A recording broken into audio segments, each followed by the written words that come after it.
I think that I was yesterday years old when I kind of just realized I'm not so sure about any of this anymore. I think many of us feel like that on many levels. We're just not sure of what anything we've been told is the actual reality of what the situation is. And I know a lot of us are watching what's going to be happening on Tuesday with the US presidential election, but a lot of us are still reeling about what just happened with our own election in BC. People that worked at elections BC could take the ballots home with them. We had the mail-in votes, we had the phone-in votes, we had a certain number that we were told needed to be recounted, which was 49,000, and then they found that it's now 60,000. So they found out thousands more votes to count.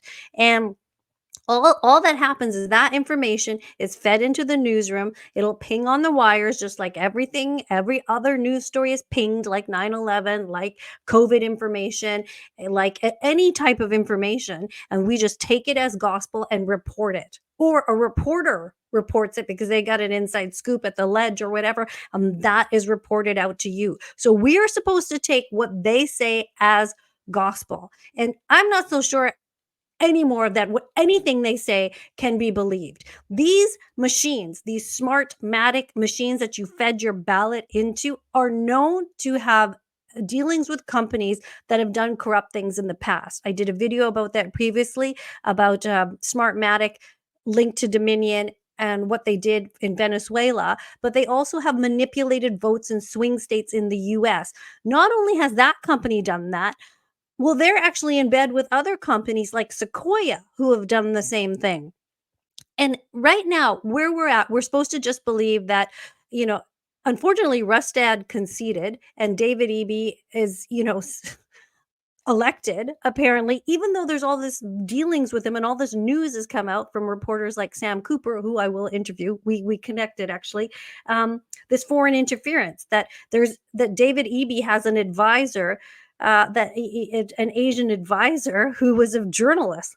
What the hell? Mary Ying's been up to something, and I'm going to find out about that and bring you the story or tell you what I know, because I actually don't know a lot about that. But there's lots to uncover, right? The money laundering, the this, the that. What exactly is going on in BC? Yeah, this guy, he, where are the consequences for David Eby? You can't go around and doing this stuff. His record isn't even clean now. He's been busted, but still, that's okay. He's in. They say he's won, so we're supposed to just accept that.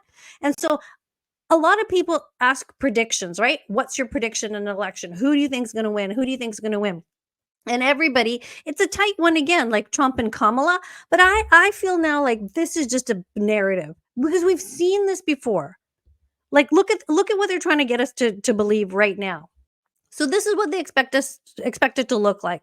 Neck and neck, 269 to 269. You need 270 to win or whatever. You really think that it's like that? You really think that you walk around the states like just like this? I don't know. Maybe it is. You can find a lot of sort of man on the street interviews online and people still vote for her because she's a woman and because she's a minority. I'm a woman and I'm a minority. I'm also the same type of Indian she is. I'm half Tamil Indian like her, and I don't like her. And she's Canadian. She's grew up in Canada too. I have more in connection with this woman than most people I know, and I don't like her because I don't like her policies. I don't think she has the foreign policy experience. I don't think she has the political experience. I don't think she has the finance and the economic experience to run a country. I don't think she knows how to do this. I think she can be completely manipulated by the puppet masters and other world leaders who actually are tough and actually do know what's going on with foreign relations will eat her alive. Yet we're supposed to believe that Miss IVF, abortion, vasectomy, Kamala is the woman that's going to come and save the day. It is absolutely ridiculous. But if you look at this, they've done this kind of thing before. Looking at the numbers, I think that's more likely than not. In the Democratic Party, as well as in the Republican establishment. What did the prairie fire of Bernie Sanders and the prairie fire of Donald Trump have in common? And the media narrative kind of just tells us this, that it is neck and neck and that it is too close to call and it is razor thin. But I don't think we're really buying that. I think we really know how people feel, but the media feeds us a thing to think. I think there's a lot of vote tampering and vote rigging going on. And even though we want to believe. I wanted to believe so much that your vote matters, that every vote counts. But now I'm just not sure, because I don't even think the people that are counting and handling things make your votes count. And I say that because I think that since the dawn of elections, there's been vote tampering in elections, and I think that it's no different now. And there's a really interesting report that Dan Rather actually put together that someone sent me, and I want to show you a little bit of that. Tonight, the trouble with touchscreens. Even if it's just off a quarter of an inch, it could throw a vote upper or lower to the other candidate, and you have the wrong selection, and you really don't realize it. The story of companies that built thousands of new age voting machines for elections all across America with touchscreens that were unreliable. We were rejecting at a time anywhere from 30 to 40% of the touchscreens that came in. Also tonight, the paper trail. And I think that everybody's opinion was this 2000 election was going to be our demise because of the poor quality that we put out the door. Workers responsible for making paper ballots that led to the Florida fiasco of 2000 tell their story for the first time. It's a sad state of affairs that it takes 7 years for somebody to actually ask the question to the people that might have the answer. So that Dan Rather piece is from 2007, and he's going to talk quite a bit about what happened in 2000 with the Bush-Gore Florida situation. And some of you might remember, it's a long time ago now, the deal with the hanging Chad. And the Chads are basically pieces of paper that you poke holes in, and you feed it through a machine, and it reads, okay, who you poke the hole in for. It's like almost like drawing a circle, but it's like a hole. But the paper that was being used to put in the machine was garbage paper. Like, it wasn't good, and it didn't come from the people that made the paper previously. So people that were working in the electoral office were complaining, and they were saying something, but all of their complaints fell on deaf ears. They were still told to go ahead and print it on that paper. I'll show you a little clip of that. But you know what I mean? Like, seeing these same scenarios before. Like, I had done a video after the BC election saying we'd seen this in 2017 with Christy Clark and John Horgan and Andrew Weaver, and the Greens got together with John Horgan, and they formed the majority government. It's like we saw the same thing, and sort of a similar thing could be happening right now, where the Greens could hold that balance of power, although not right now, everything's all upside down. And then again, here we go with Trump and Kamala. Oh, it's neck and neck. But back in 2016, it was also neck and neck and razor thin with a Hillary and Trump. And either it's like, this is real, this is all real stuff, these are real numbers, and our votes actually mean something. Because I often think if they wanted to rig everything, they wouldn't have let Trump get in the first place. But maybe they do this because this is part of the story. It's part of the script they write, because they're running a script where they make us maybe believe that we have a choice, when maybe they just put people in and install people in, and they are sort of making fools of us in a way or something. I kind of feel like that. I and the machines that they use, or Sequoia, are also connected with Smartmatic and Dominion. And Sequoia actually went out of business for some of these elections in the U.S. So, because they're up to no good. They're clearly up to no good. I'll play you a little bit of the hanging Chad part of this video, and a little bit more from this Dan Rather piece. It's quite interesting. It took us nearly 2 months in Manila to finally persuade one former worker to talk to us in daylight. Eddie Vibar is an electrical engineer who worked at the factory between 1999 and 2002. Maraming bansa na hindi nakakaalam na sa Pilipinas nanggagaling ang voting machine. Vibar says he worked on thousands of voting machines shipped to the United States with what he says was virtually no testing done on them. Originally, a fraction of the machines underwent a so-called vibration test. And what was this quality control test for machines on which Americans would cast hundreds of thousands of votes? Sinishake nila yung machine. Kung merong nasa loob, kung may mga components o screw na nasa loob, sinishake din nila kung may umaalog. This manual shake test would have been a joke at any quality electronics factory. But Vibar says that even this crude test was only done on a fraction of the machines. Why? Because, Vibar says, management didn't want to slow down production. Oh, well, that's comforting. That's good to know. Top notch. This punch card stock was paid for and delivered to the Sequoia card plant. And when you look at the documents, the questions in your mind are what? Why didn't somebody sign for the paper? There's no signed, there is no one signed that document saying that paper was received at Sequoia. Was the punch card ballot paper for the historic 2000 election never delivered to the ballot plant? The Part of it was, Chad I'm not going to say every bit of it. There was probably about 130,000 Bush pounds Gore that Tom did 2000. sign for. But the rest of it, there's no signatures on the Boise packing list, on the roll list. There's nothing. Well, when you read Sequoia's representation here of the documents, as a professional, would you say it's complete and accurate? No, not as an accountant. It is not complete and accurate. I would not have signed off on that invoice. And so, again, spell it out for me. What's missing? The signed documentation that the paper was actually received. There has to be a signature on there. And there is no signature. Be sent specifically to Palm Beach, Florida.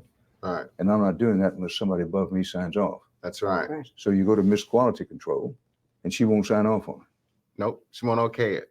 So the plant manager came out and signed the okay card for us to run them at those specs, because that's something that you're not used to doing. Had this happened to you before? No. To any other area, somebody say, well, these ballots are going to Louisiana or Texas or Arizona? Never.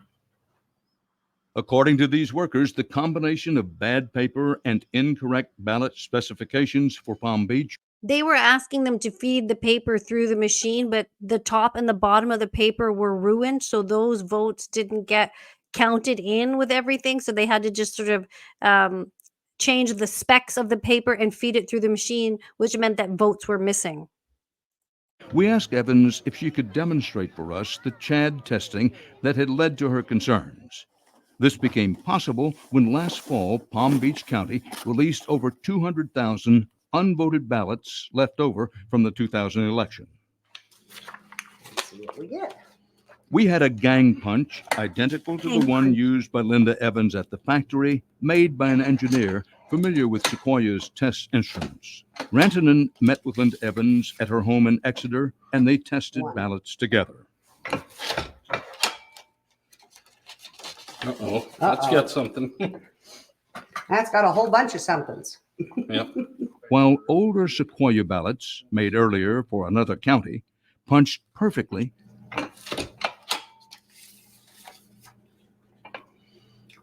the Palm Beach ballots, made for the 2000 election, showed a troubling pattern. Many cards showed clusters of hanging chads, primarily in the column that contained the presidential candidates. Several hangers. The pattern was clearer in some precincts than in others. It's the morning after the election in 2000. You turned on the television, you turned on the radio, and you saw and heard about the mess in Florida. Tell me what you thought. Let's start over with you. Somebody blew it bad, and I bet it was us. Well, I knew it was us, and I didn't expect anything less than fiascos. Because you knew you'd been dealing with bad paper? Because we knew we were dealing with bad paper and old tooling. And I get a phone call, and it's from my wife. She goes, "What'd you guys do?"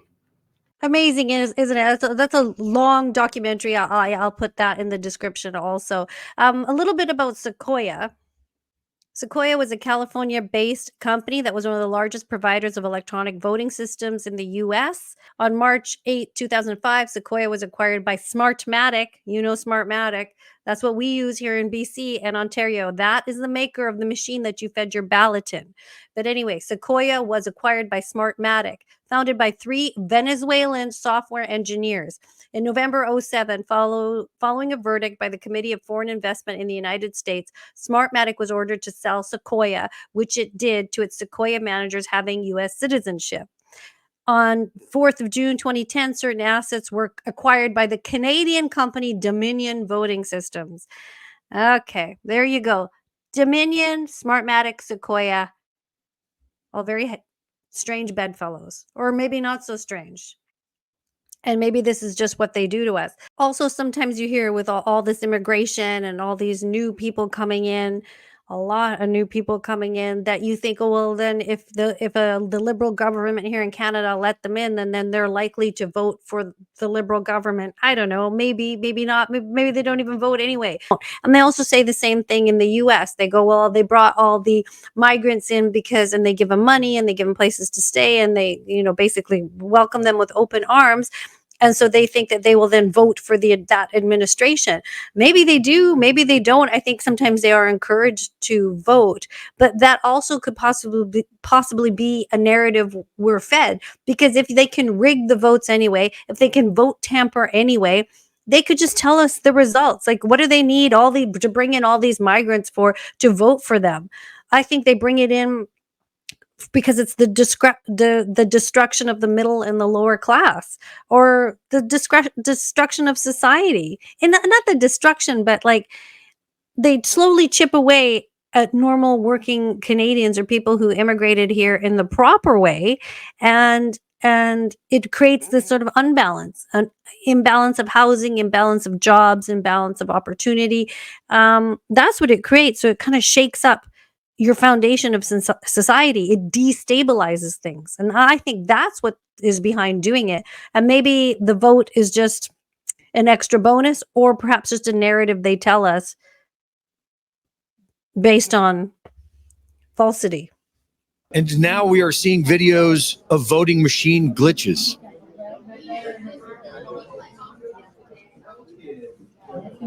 This is from Greg Reese. Look at this. He's trying to tick Trump. At this